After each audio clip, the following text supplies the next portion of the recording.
Hai semuanya. Alhamdulillah bisa ketemu lagi sama teman-teman semua di sini dalam keadaan yang jauh lebih happy, jauh lebih sehat. Beberapa hari yang lalu saya sempat posting, apa yang terjadi sama saya dalam 1,5 bulan terakhir ini gitu. Dan di situ saya rasa ada beberapa hal yang memang ingin saya sampaikan sama teman-teman semua di sini sebagai warning kepada para perempuan khususnya, dan mungkin juga kepada para teman-teman aku yang laki-laki di sini yang punya istri juga bisa menjadi warning untuk istri-istrinya bahwa apa yang aku alami ini bisa aja dialami oleh para perempuan gitu kalau kita nggak aware sejak dini atau kita nggak melakukan pemeriksaan sejak dini. Jadi izinkan saya untuk sharing sama teman-teman semua di sini. Kemarin saya juga udah nanya sama teman-teman apa yang memang ingin ditanyakan atau ingin di-sharingkan sama teman-teman. Mudah-mudahan ini bisa menjadi bagian pengalaman yang bisa menjadi pelajaran buat teman-teman semua di sini. Jadi benar memang awal Desember lalu itu saya divonis ada benjolan. Sebenarnya kalau ditanyain ini apa sih gejalanya, itu sama sekali kalau saya pribadi nggak ngerasain gejala apa-apa. Bener-bener nggak ada nyeri, nggak ada sakit, nggak ada demam ataupun yang lainnya. Kalaupun memang kita sebagai seorang perempuan biasanya di siklus bulanan kita, awal PMS itu biasanya kita memang agak sedikit sensitif di area dada atau mungkin agak nyeri. Saya juga mengalami itu, tapi hal yang sangat wajar ketika PMS datang pun juga akhirnya akan hilang nyeri itu. Jadi memang nggak ada satu hal yang menjadi tanda-tanda khusus gitu. Cuma memang beberapa kali pernah ketika misalkan PMS sudah selesai, dia masih nyeri itu beberapa kali ada, tapi menurut saya belum terlalu mengkhawatirkan gitu. Di awal Desember itu saya melakukan yang namanya medical check up. Dia nggak sengaja, lalu dokter umum menemukan adanya benjolan di dada sebelah kiri saya. Yang dia ngerasa ini nggak wajar gitu. Akhirnya saya dirujuk ke dokter penyakit dalam saat itu juga. Ya udah, saya hari itu juga langsung ke dokter penyakit dalam dan dicek. Ternyata betul ada seperti benjolan, dan saya untuk mengetahui bagaimana ukuran benjolan itu saya dirujuk lagi ke radiologi. Di radiologi itu kalau untuk yang berhubungan dengan payudara itu tesnya setahu saya itu ada dua, itulah mamografi dan tes USG mamai. Kalau mamografi itu memang untuk usia di atas 35 tahun. Kalau saya disarankan tes USG mamai. Kemudian saya melakukan tes USG mamai dan betul ada benjolan di dada sebelah kiri yang saat itu belum tahu jinak atau ganasnya, tapi ukurannya diperkirakan sudah 4 cm seperti itu. Dokter penyakit dalam merujuk ke dokter onkologi untuk bisa diberikan pendapatnya apakah akan dilakukan tindakan atau tidak.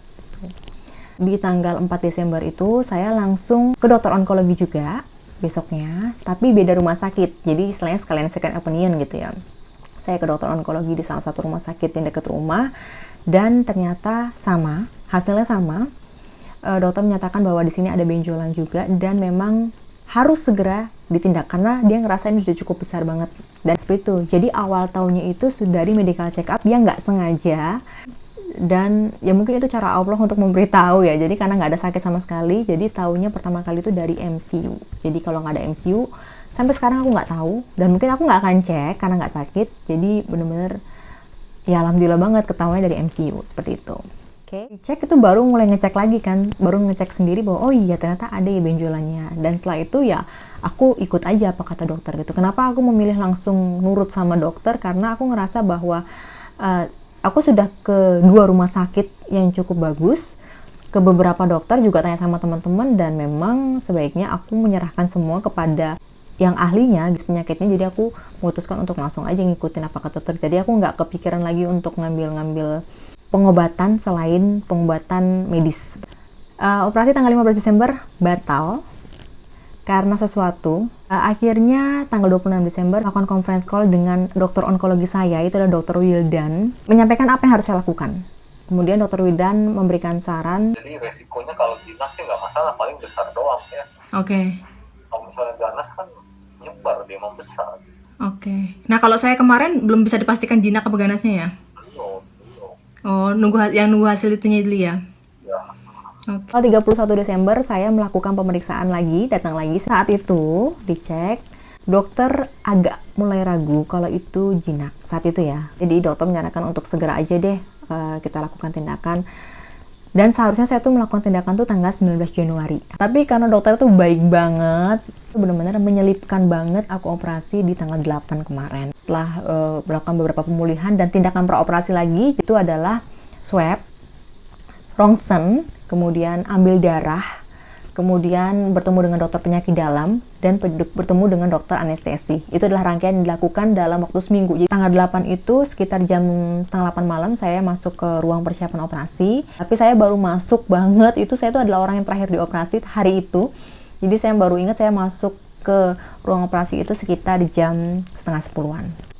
Jam 12 itu katanya baru selesai, karena saya setelah itu udah langsung nggak sadar, baru sadar banget pure itu di pagi hari. Dan alhamdulillah berjalan dengan lancar. Tumornya sebesar ini itu bener-bener gede banget ya.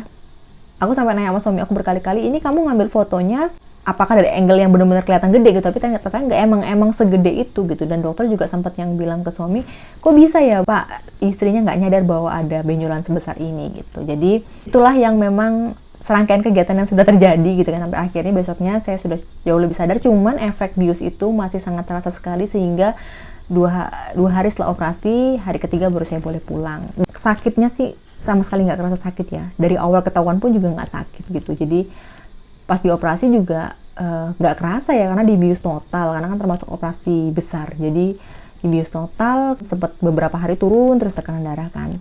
Tapi so far rasa nyeri apa segala macam kan ada painkiller, jadi nggak terlalu kerasa sih.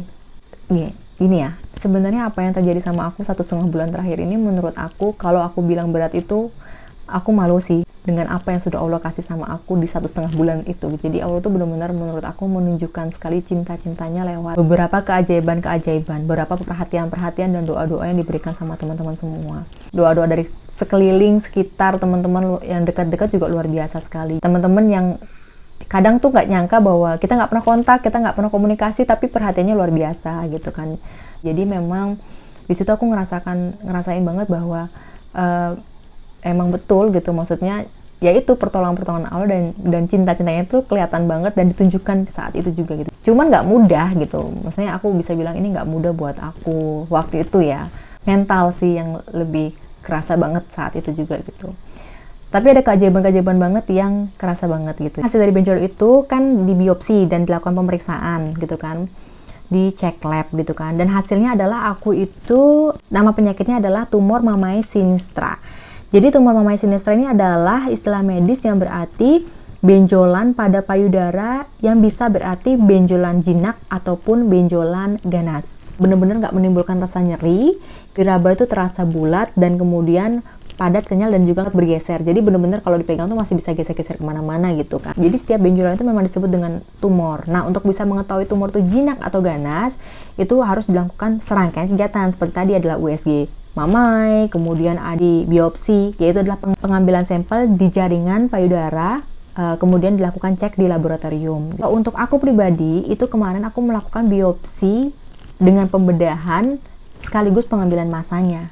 Jadi kalau beberapa biopsi itu kan bisa cuma diambil jaringan kecilnya doang, tapi kalau aku itu langsung diambil masanya semuanya, kemudian itu yang dites, dicek di lab gitu. Dan dalam tindakan ini sama sekali tidak merubah bentuk payudara yang asli. Jadi hanya merobek sedikit, kemudian mengambil jaringan yang memang terdapat benjolan itu, kemudian dijahit lagi. Jadi sama sekali tidak merubah bentuk ataupun langsung motong gitu, enggak. Memang dialami untuk perempuan sekitar umur 20 sampai dengan 30 tahun. Ini terjadi karena ketika tubuh membentuk jaringan kelenjar susu yang berlebihan gitu kan. Istilahnya juga disebut dengan tumor itu disebut juga dengan FAM atau fibroadenoma mammae.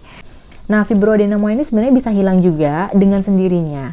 Tapi ada juga yang menetap dan membesar. Seperti aku ini berarti menetap dan membesar. Penyebab fibroadenoma ini sampai sekarang ini juga belum diketahui secara pasti apa penyebabnya gitu kan. Nah, diduga itu disebabkan karena sensitivitas yang meningkat terhadap hormon estrogen dan bisa ditangani dengan operasi. Jadi kalau dokter juga kemarin bilang apa sih penyebabnya apa sih? Nah, kalau kemarin disampaikan penyebabnya itu ya nggak pasti gitu, bisa dari makanan, bisa dari stres, bisa dari meningkatnya estrogen. Jadi bener-bener nggak bisa diketahui pasti. Yang pasti kita harus mulai hidup sehat nih saat ini, setelah ini gitu. Kapan teman-teman harus ke dokter? Yang pertama adalah kalau ada terjadi benjolan dan penebalan di bagian payudara, kemudian terlihat perbedaan antara bagian yang satu dengan bagian yang lain, kemudian terjadi perburukan bentuk, ukuran, kemudian kontur juga gitu kan, dan kemudian terjadi perubahan kulit pada puting payudara dan keluarnya cairan atau mungkin nanah itu yang di payudara kita. Jadi itu hal-hal yang memang harus ke rumah sakit. Tapi kalau memang mau mendeteksi dini juga cukup bagus gitu untuk teman-teman semua di sini. Nah, apa yang bisa dilakukan oleh para perempuan adalah yang pertama adalah melakukan sedari, adalah pemeriksaan payudara secara mandiri. Itu bisa dilakukan teman-teman semua di sini kalau teman-teman mau mandi gitu kan. Kemudian coba untuk cek-cek atau diraba-raba sehingga ada nggak sih terasa benjolan. Biasanya benjolan yang agak aneh itu adalah bukan kelenjar susu ya, tapi ada benjolan, itu harus segera diwaspadai. Kemudian segera lakukan tes USG Mamai untuk teman-teman yang berusia di bawah 35 tahun dan tes mamografi untuk teman-teman yang berusia di atas 35 tahun. Segera konsultasikan ke dokter tentang temuan benjolan itu. Kemudian kalau memang diharuskan melakukan tindakan biopsi, segera lakukan karena kita nggak pernah tahu sejak kapan benjolan itu tumbuh, dan kita nggak pernah tahu sampai kapan benjolan itu bisa menunggu atau tumbuhnya pelan gitu. Jadi sebaiknya segera dilakukan tindakan-tindakan seperti itu. Ya, jadi sekarang resolusi di 2021 di awal tahun 2 ini adalah hidup sehat. Hidup sehat mulai dari makanan yang sehat, menghindari makanan-makanan yang nggak sehat. Itu mungkin sedikit langkah dan olahraga. Dan juga selalu aware aja sama yang terjadi dalam tubuh kita gitu. Apalagi kita khususnya perempuan tuh banyak banget biasanya masalah-masalah yang timbul gitu. Jadi buat teman-teman semua di sini, mudah-mudahan ini bisa cukup membantu teman-teman semua di sini dalam menjawab pertanyaan teman-teman semuanya.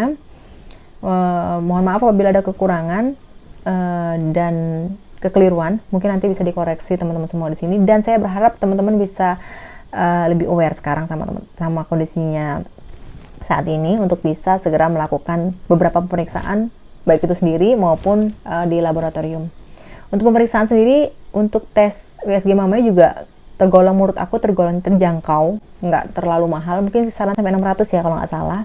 Jadi cukup worth it untuk teman-teman lakukan di setahun sekali atau mungkin jika mulai ada gejala. Seperti itu sih. Thank you buat teman-teman semuanya yang udah ngikutin saya, sudah mendoakan keluarga saya. Semoga apa yang menjadi doa teman-teman untuk saya dan keluarga bisa menjadi kembali lagi kepada doa yang baik-baik untuk teman-teman semuanya. Tetap sehat semuanya, tetap happy semuanya. Yang sekarang sedang sakit juga mudah-mudahan segera sehat, selalu semangat. Percayalah bahwa benar-benar di dalam setiap kesulitan yang ada tuh ada kemudahan, dan kemudahan Allah tuh sangat dekat sekali. Stay happy semuanya. Saya Berlin pamit undur diri. Mohon maaf apabila ada kesalahan. Wassalamualaikum warahmatullahi wabarakatuh. Dadah.